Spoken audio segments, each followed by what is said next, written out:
You're listening to the I Love You Keep Going podcast with George Haas. For more information, please visit our website at www.mettagroup.org. That's www.mettagroup.org. So welcome, everybody. This is I Love You Keep Going. It is February 2nd, 2023 at 7:35 p.m. Pacific time. And I thought that I would talk about the 84 meditations this week. And then I would talk about the divine abodes as a concentration practice next week.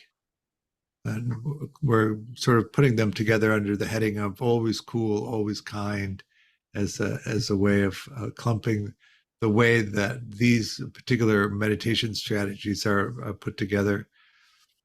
Mainly, the 84 meditations was put together as a way of introducing an integrated metta-vipassana practice, but also as a platform to begin to understand mentalizing and emotional regulation and to train yourself to be able to do that. So we begin really with 84 meditations with just basic concentration using breath practice, and increasing the difficulty of the breath practice. What we're looking to do with that is to reach access concentration. Access concentration is a level of concentration where you can be effective in your meditation practice without getting distracted by all of the things that typically distract.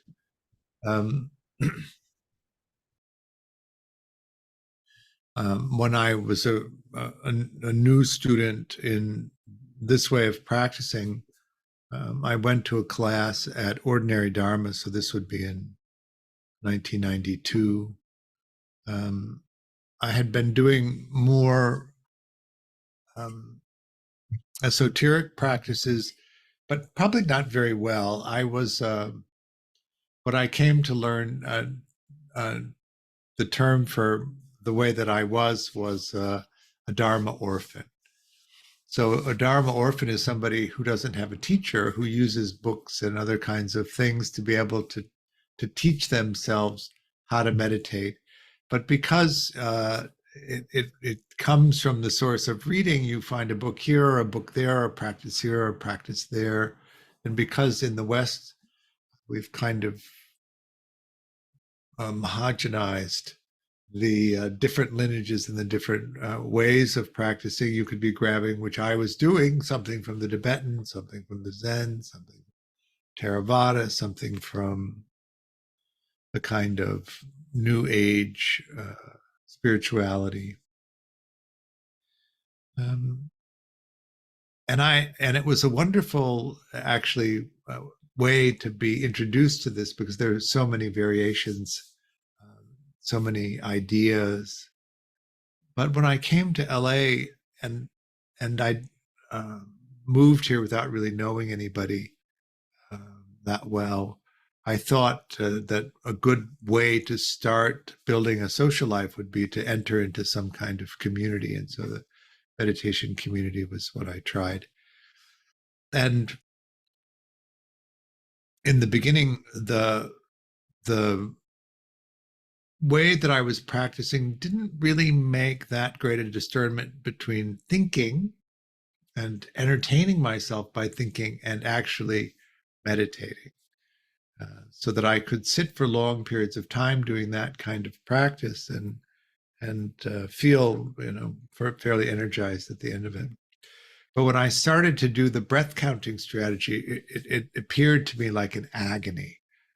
As I joked before, I would sit there and I would white knuckle it as long as I possibly could. I would open my eyes and 3 minutes would have gone by. And I would think that that was outrageous. And I would close my eyes again to sit as long as I possibly could. And I would endure it to the end of my capacity. And I'd open my eyes and 2 more minutes would have gone by. And, breathing in, counting 1, breathing out, counting 1, just basic breath counting. But if you uh, persevere, that initial wall of impossibility at 5 minutes moves out a few minutes, and then a few more minutes, and then it's 15 minutes that you're able to sit, and then 20 minutes, then 25 minutes. Then, as the walls keep falling down, you can sit for longer and longer periods. Christian? This might seem like a strange question, but is there some kind of preliminary practice for breath counting? Like, I know that you build it up from easier breath counting, but like it struck me that there could be some elements of like the second arrow, like some self-compassion could be necessary if the breath counting is especially difficult for someone getting into it. Not everybody relates well to breath counting. Um, and some people are never really able to get it, although that number is, as a percentage, I would guess, is very low. At least in my own personal teaching experience, most people, breath counting is a good way to go in the beginning. Trying to think of another one. I sat with some teachers that did a combination of breath counting and slow walking meditation. But I found the slow walking meditation even harder to do than the breath counting meditation. I'm a dyspraxic, and so I don't really have a good sense of balance anyway. And so the slow walking meditation, I just kept falling, and it wasn't uh, that helpful, and it was irritating. And the same anger at myself for being so clumsy uh, was amplified by the slow walking meditation. So that actually didn't work so well. Jake? George, I was just curious, have you ever tried to pick back up on the slow walking meditation? Did you ever see any improvements with it, or is it just something you never returned to, the walking meditation as a whole, or particularly the slow walking? No, I've done endless hours of slow walking meditation. When we were in Myanmar in Pinuluin at the monastery, there was a track around the outside, which in doing the metta walking meditation would take about 20 minutes to go around the monastery. And in the slow walking, it took about 4 hours. And so we would do this long 4 hour slow walk around the meditation center. My balance isn't any better, but my sense of humor about falling over is better.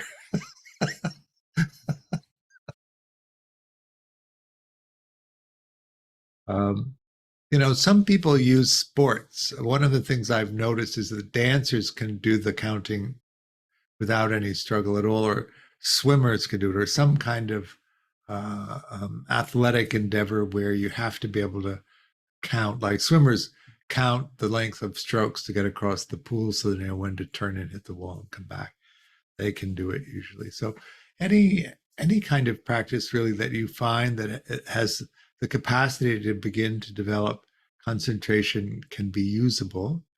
The question is, how can we fit that into a community meditation sit where we're a gathering where we're all practicing together, which can create a kind of momentum. We're all empathetic to the degree that we are. And when we sit together in meditation, of course, we're having an empathetic experience of other people meditating, which helps propel us through the limitations. Whereas at sitting alone at home after 5 minutes of white knuckling it, I would just get up and abandon the meditation. Where socially speaking, it would be too humiliating to abandon it after 5 minutes in a group setting. So I would have to continue on.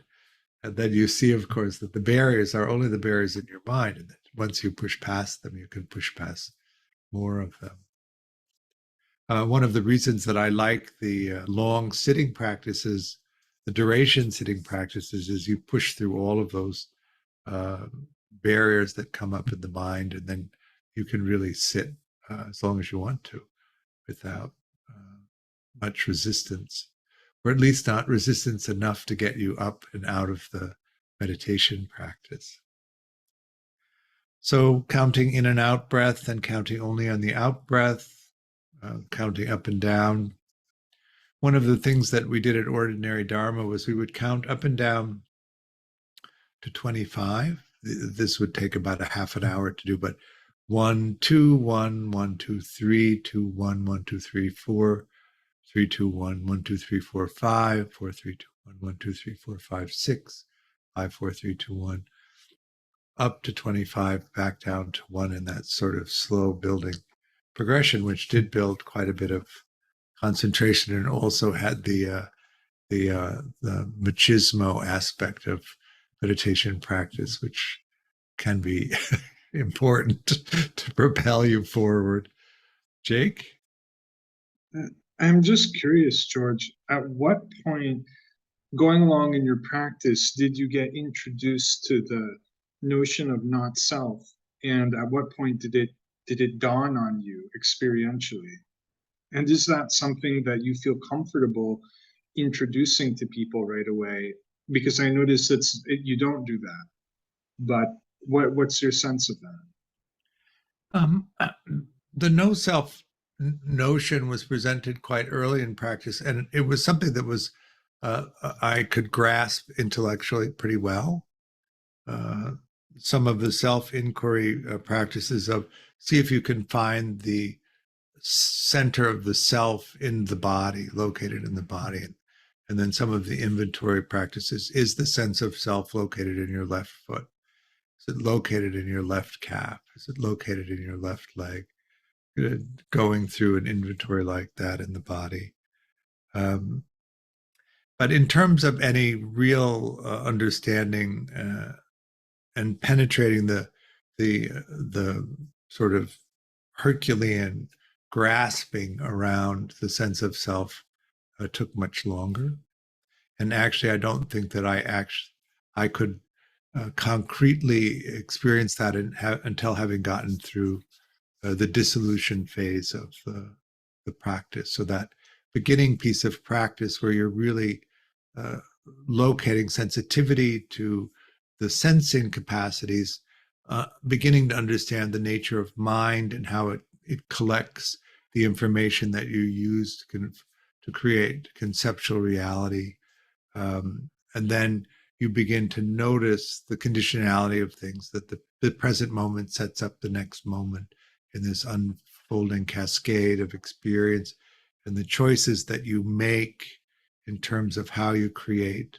The present moment sets up the next present moment, and you can begin to track all of that. And then the third stage in the Theravada model is the investigations of the three characteristics, one of which is anatta, or self.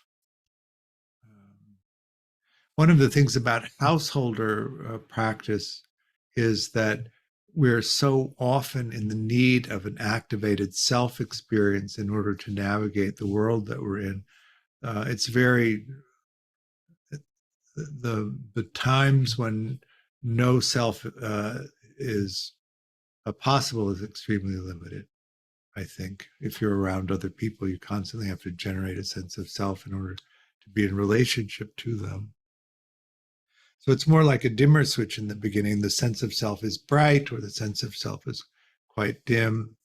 We all probably have these periods of high concentration where we lose track of self, we lose track of the formulation of time. Have you ever been concentrating on a task and looked up and noticed that an hour has gone by and it seems like only a moment has gone by, which is the opposite of sitting for 3 minutes and trapped in the harshness of an afflictive self experience and not being able to bear much more than that. Is that making sense? So in the third stage, which is the beginning practice, of course, touching into the first investigation of the sense of self, touching into the first understanding of the nature of impermanence, and then touching into the nature of the human condition and what that experience is like. I'm 70 now, so I have a greater sense of the mortality of the body, and also a greater sense of the diminishing capacities of the body. But this was completely unknowable to me when I was younger, because I still had the sense of I could go on like this for a long time. You know, you get past youth, which sort of ends around 30, and that experience of growing and the capacities growing and everything just getting more and more capable comes to an end, and you begin the aging process. But it's pretty slow in the beginning. You know, when I turned 30, one of my friends gave me a big pot of moisturizer, and she wrote on the top, "You're not a chicken anymore."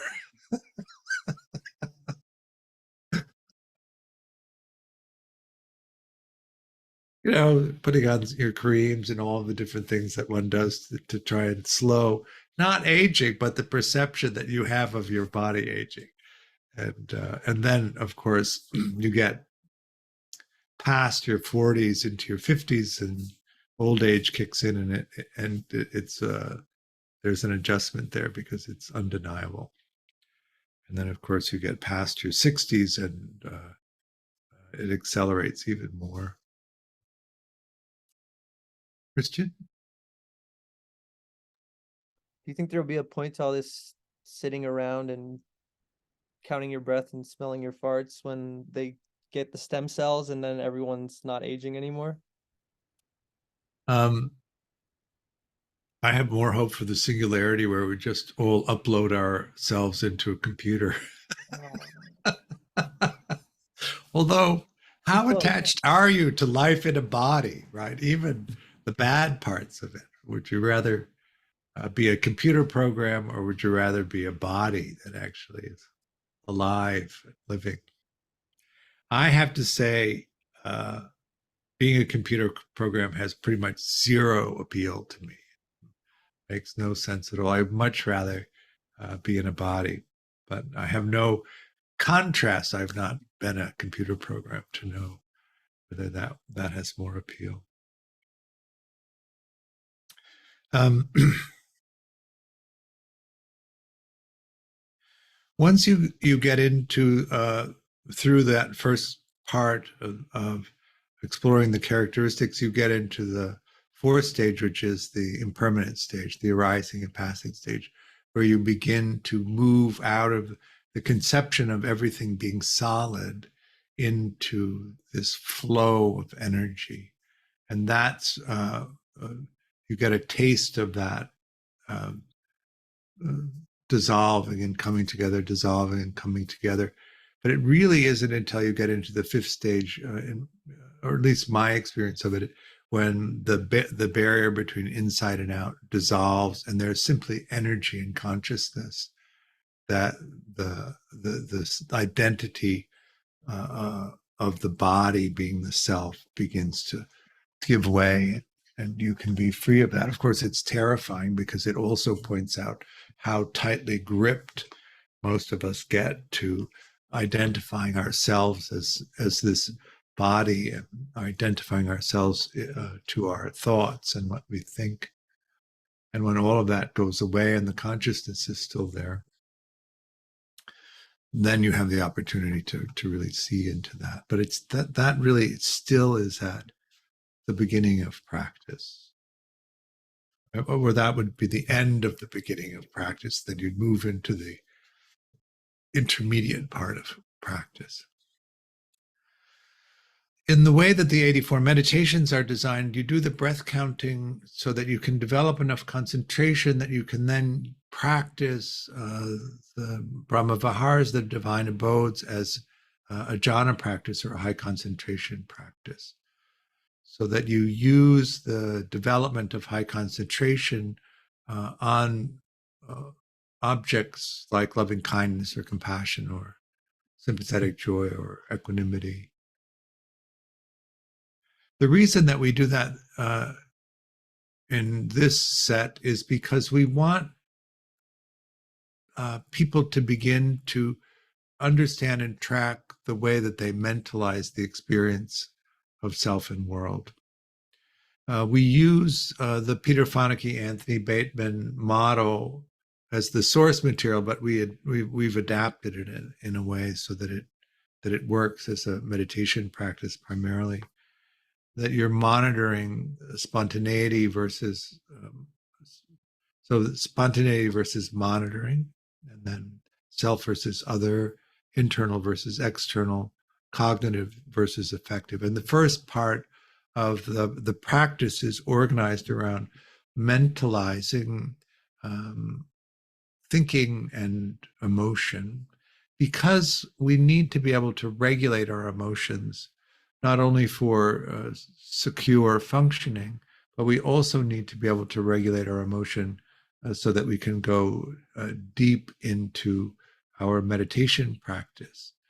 When you come out of the loving kindness practice and you're able to track mind states or views, this is a fundamental understanding that we need when we pursue deep meditation practice, but it's also very useful in terms of understanding how our conditioning affects the way that we create the experience of ourselves and creates the experience of the world. We create our sense of self by activating all of these gists or these little algorithms that create sensing experiences, that when they're activated, we recognize that pattern of sensing experience as a representation of ourselves. And we create these working models for other people and other situations. And when they activate, we recognize that pattern and identify it as someone else.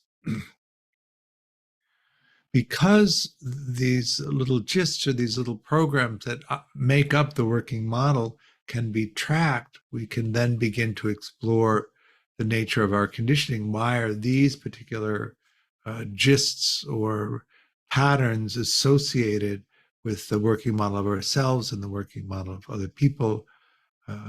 Part of which is, of course, what we expect to have happen, what we expect we can get out of the experience of being alive. And if we can't recognize that these filters are in place, we don't notice that the options that we have in front of us are quite varied and more expansive than what we could see due to the limiting nature of these views. Is that making sense?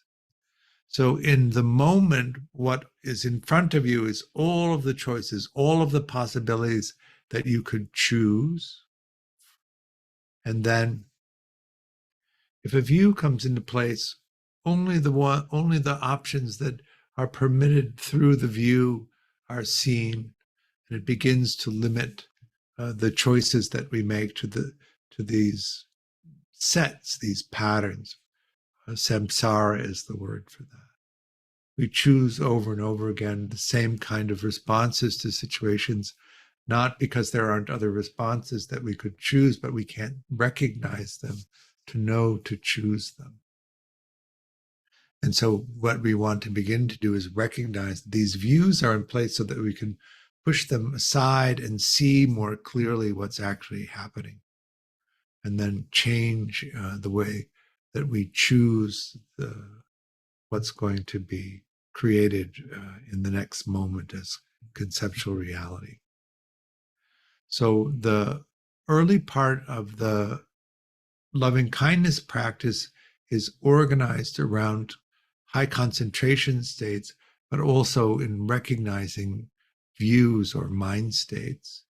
And then as that practice deepens, recognizing how those views or mind states change the perception of conceptual reality, so that we can see whether the mind is equanimous or is in some way distorted by a view that we're holding. Is that making sense?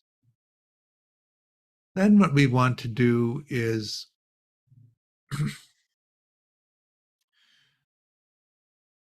begin to understand the nature of our thinking and how that affects the emotional experience that we're having.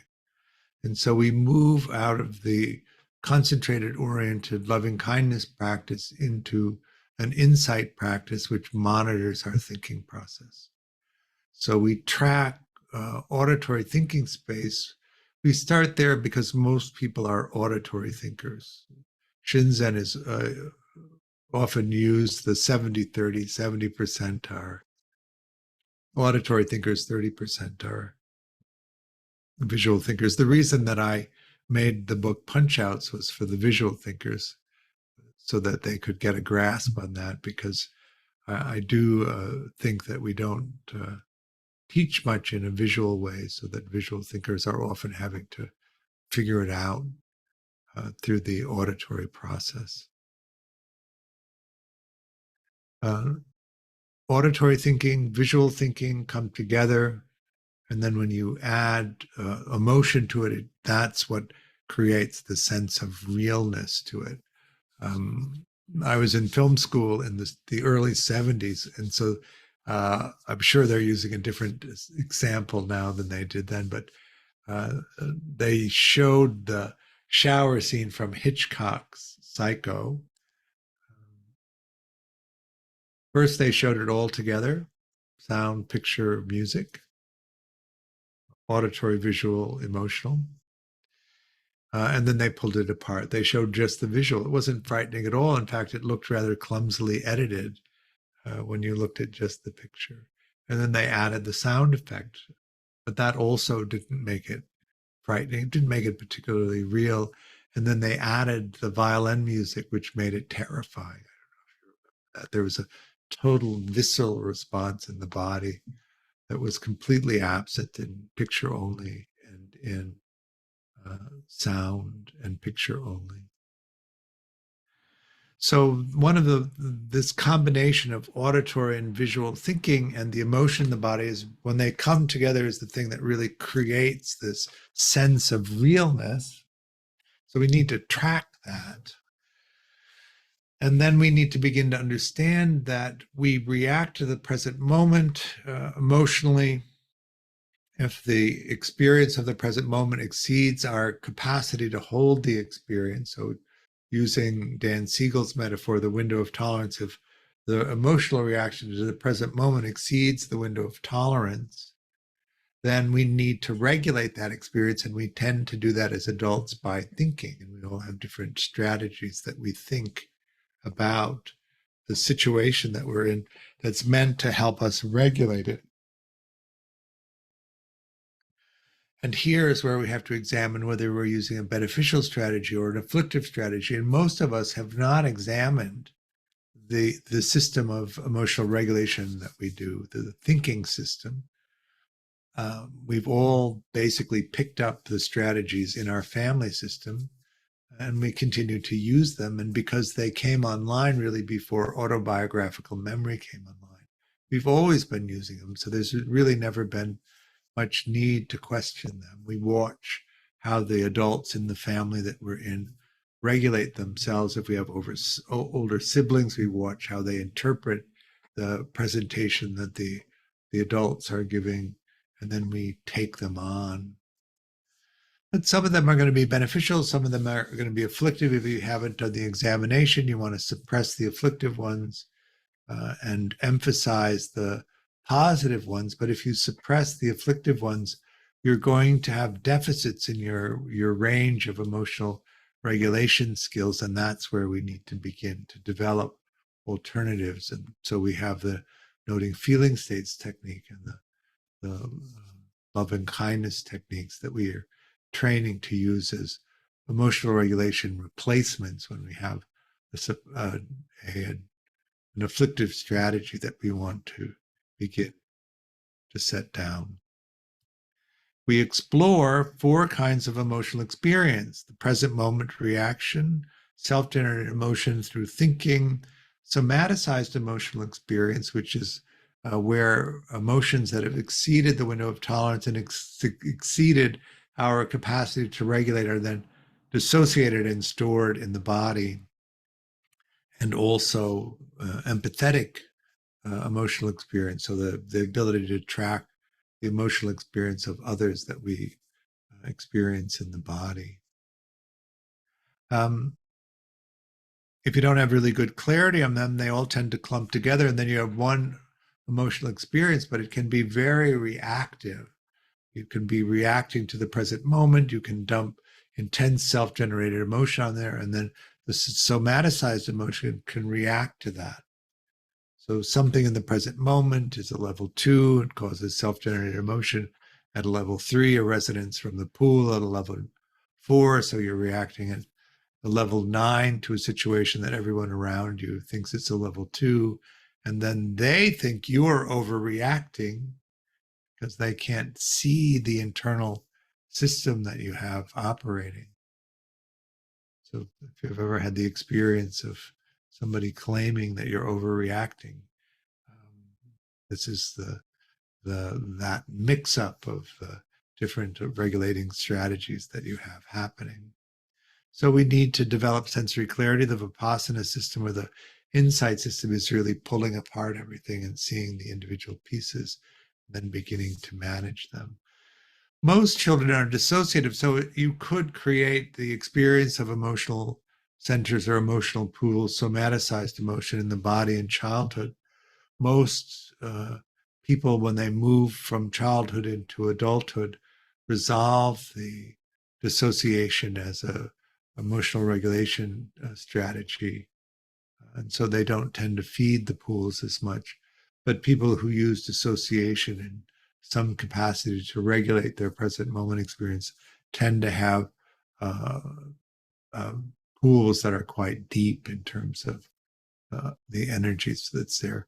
So we begin to learn to release the somaticized emotional experience so that we can get that energy back and also develop more beneficial strategies for emotional regulation. This is when we then begin the process of a deeper investigation of self. In the dimensions of mentalizing that we're training during this process, we have the spontaneity versus monitoring, we have self versus other, we have internal versus external, and we have cognitive versus affective. So this whole first part of the practices that I've been describing are really focused mainly on the spontaneity versus monitoring and the cognitive versus affective. We move into a see, hear, feel practice, which is Shinzen's work, beginning to pull apart the sense gates. And then we move into a focus in, focus out strategy, where we're tracking external sense inputs from internal sense inputs. And that's really developing the mentalizing capacity of internal versus external. So internal, the stimuluses are internal, and in external, they're coming from the outside. So sound or light or temperature or touch, and internal thinking processes or sensations that create reactions. Is that making sense?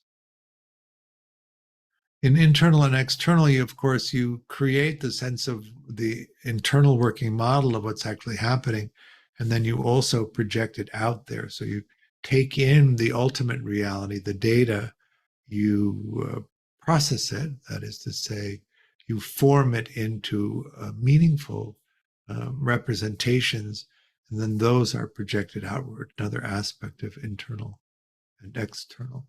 How do you project it outward? And there's a lot of agency if you're clear about what it is that's happening. You have an internal understanding of what's happening, and then an understanding of what an effective way to express that would be.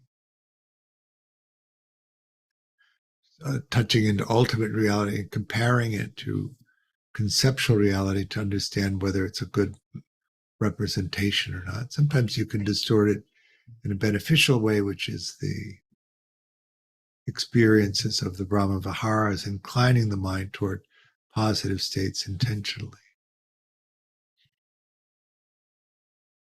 and then self versus other. So see, hear, feel in its aggregates then come together, and the whole focus in constellation, internal auditory, internal visual, and emotion in the body is the elements that really create a strong self experience.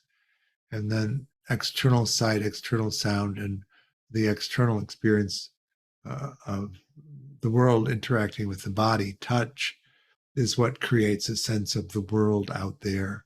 So you begin to practice as the whole constellation of focus in and the whole constellation of focus out, so that you begin to develop the mentalizing capacities of self and other and internal and external.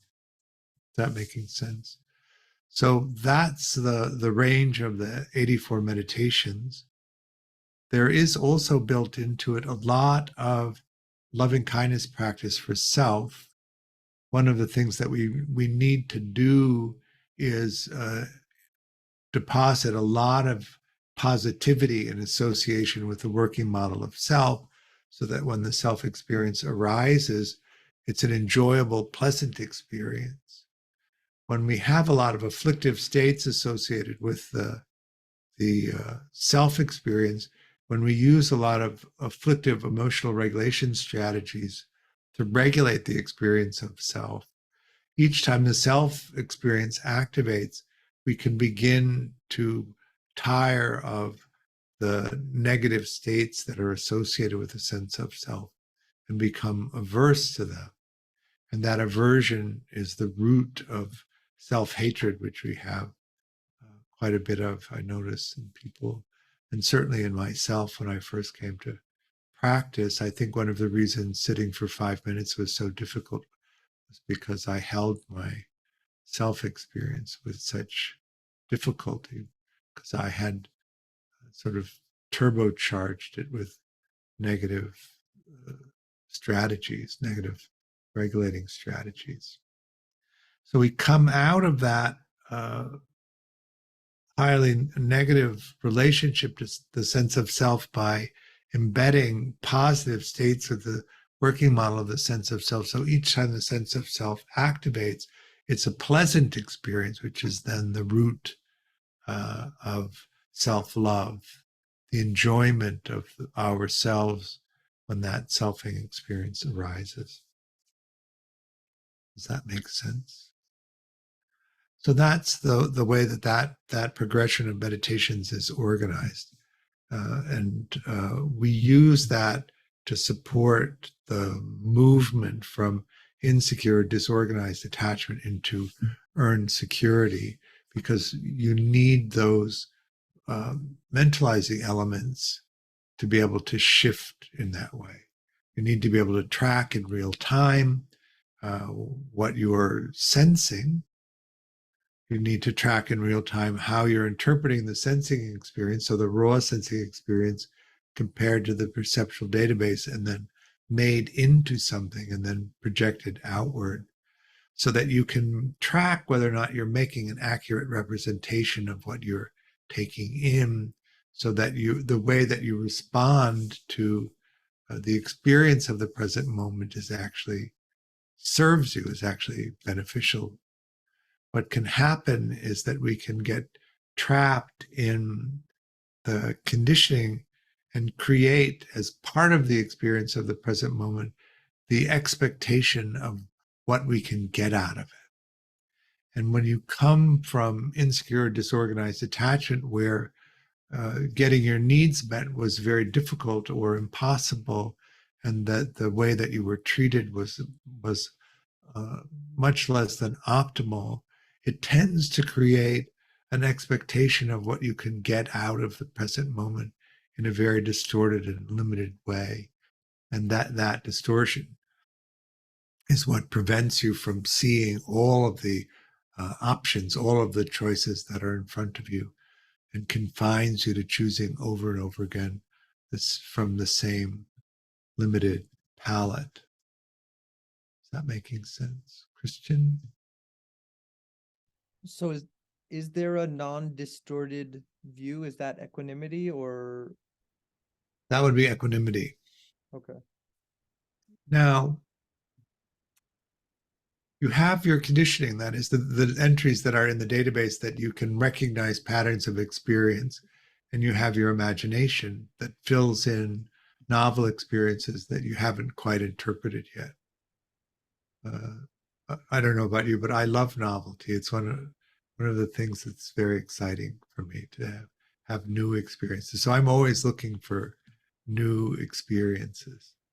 The imagination makes sense of the new experience and creates meaning associated with it. One of the things that happens in childhood, though, for people who have adverse childhood experiences, is they begin to pinch off or limit the capacity to imagine things because it's too painful to imagine over and over again in childhood things that you can't have or can't get. And so you simply restrict your desire for them. And so those pinches, as I like to call them, persist even after childhood is over in your youth or your adult life. And we need to also investigate that and begin to remove those limiting beliefs, is the Buddhist term for them, so that we can actually see more clearly what's happening, and so that the creation of conceptual reality that we make is better, more accurate. So you have to do both. But the mentalizing training, which is the 84 meditations, is not that removing of the pinches from imagination. That really is done through the ideal parent figure work. Good enough?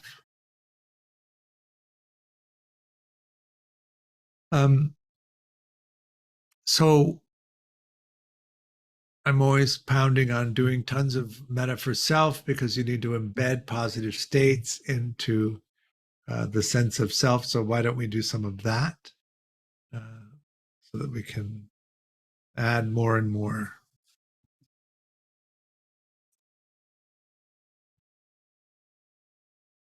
Start with an easy person and then shift to practice for self.